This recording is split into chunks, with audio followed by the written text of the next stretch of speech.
donc la reproduction dans le temps. À Courzieu, c'est totalement différent. Les loups mangent tous les jours, tout simplement parce que on les nourrit pour les besoins de la présentation.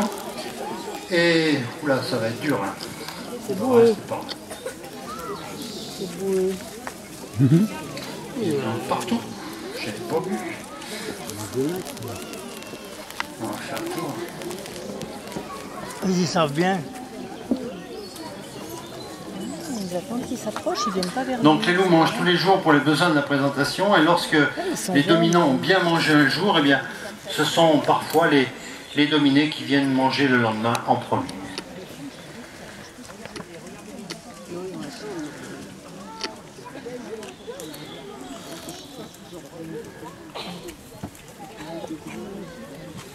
Alors regardez bien la façon dont mangent ces loups. Ces bouts de viande avec os, du poulet en l'occurrence aujourd'hui, eh bien, ne font pas long feu dans la mâchoire des loups. Tout simplement parce qu'un loup a une mâchoire qui peut exercer des pressions phénoménales. Un loup a une mâchoire notamment qui peut venir à bout, et une dentition qui peut venir à bout d'un élan. Un élan, c'est un animal qui peut faire jusqu'à 1 tonne, donc 1000 kg, et qui est, on va dire, aussi grand qu'un cheval, et qui ressemble à un cerf. Et bien d'un coup de mâchoire, d'un coup de dent, il est capable d'immobiliser ce grand mammifère. Alors du loup, eh bien, on en parle depuis très longtemps, mais depuis 1900, on va dire 93-95, le loup est revenu en France.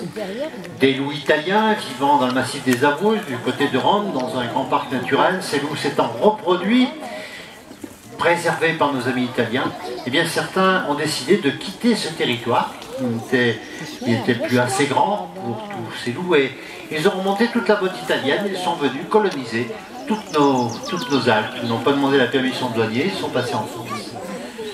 Alors, lorsque ces loups sont arrivés en France, cela a posé quelques problèmes. On a reparlé du loup, les bergers se sont affolés, les anti-loups se sont mobilisés, les médias ont raconté un peu tout et n'importe quoi. Alors ici à Courzieu, eh bien, on essaye de faire un petit peu la part des choses, et on essaye d'apporter un brin de vérité à tout ce qu'on a pu entendre dire sur le loup. Et notamment lorsqu'on vous a dit qu'il y avait de véritables carnages, lorsqu'on vous a dit qu'un loup avait attaqué un berger ou je ne sais qui, ceci est totalement faux. Le loup,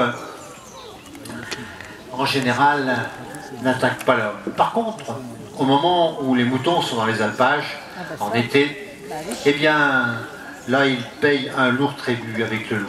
Et ça, il faut le dire, car la nourriture du loup pendant l'été, lorsque les moutons sont mal gardés, est constituée de 75% de moutons, de brebis. Alors bien évidemment, on a pris des mesures, on a mis des chiens de dissuasion, des patous, on a mis des aides bergers, mais malgré ça, le loup prélève encore. Mais il prélève surtout, en général, en principe, des bêtes malades.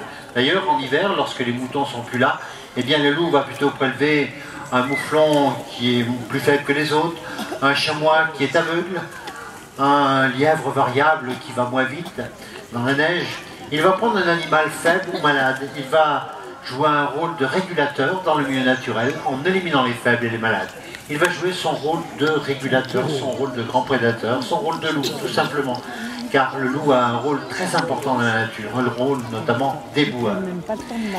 Alors on s'en est rendu compte notamment aux États-Unis, où le loup avait disparu il y a quelques années, dans le parc du Yellowstone.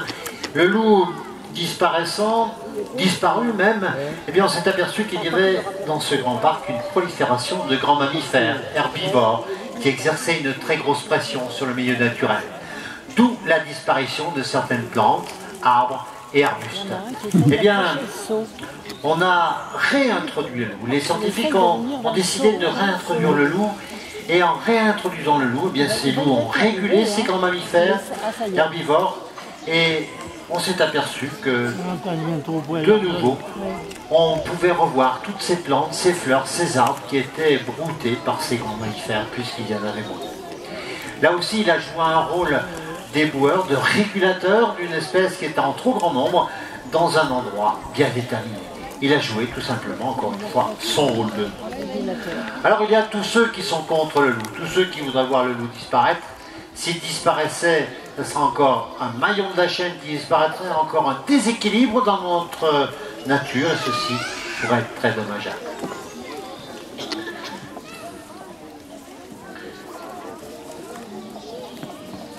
Il y en a qui se reculent là-bas, sous l'arbre. Alors vous voyez, les loups se sont approchés pour manger. Il y en a un tout à l'heure qui s'est approché très très près. Et là, petit à petit, il recule.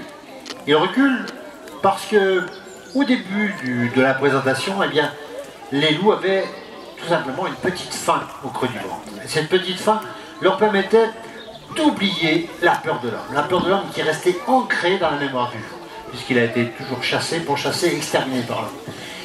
Et donc en début, eh bien, cette peur de l'homme n'était plus là, elle était masquée un petit peu par la faim. Par contre, vous allez voir, en fin de présentation, lorsque le repas est terminé, eh bien les loups reprennent une distance de fuite, ils s'écartent de moi. Ils reprennent une distance de fuite qui est beaucoup plus grande, car la faim disparaît et c'est la peur de l'homme qui réapparaît. Dans la nature, le loup qui n'a rien à voir et rien à faire avec l'homme a une distance de fuite encore plus grande. Tant et si bien qu'il est impossible de pouvoir observer un loup à l'état naturel. Ou alors c'est dans des jumelles, très loin, ou le soir parfois, au détour d'un virage, dans les phares de la voiture. Tout ça pour vous dire que je ne vois pas comment un loup pourrait s'approcher d'un humain, pourrait s'approcher d'un berger, d'un promeneur dans les Alpes, pour venir le dévorer, le mordre ou je ne sais quoi.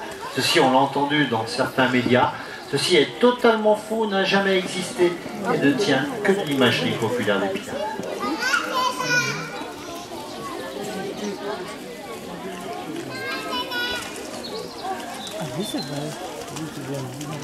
Voilà, les loups se retirent. Alors j'espère qu'à travers cette petite rencontre, eh bien, le loup redeviendra dans vos esprits un animal tout à fait normal. Un animal qui a son rôle dans la nature, il fait partie de notre biodiversité.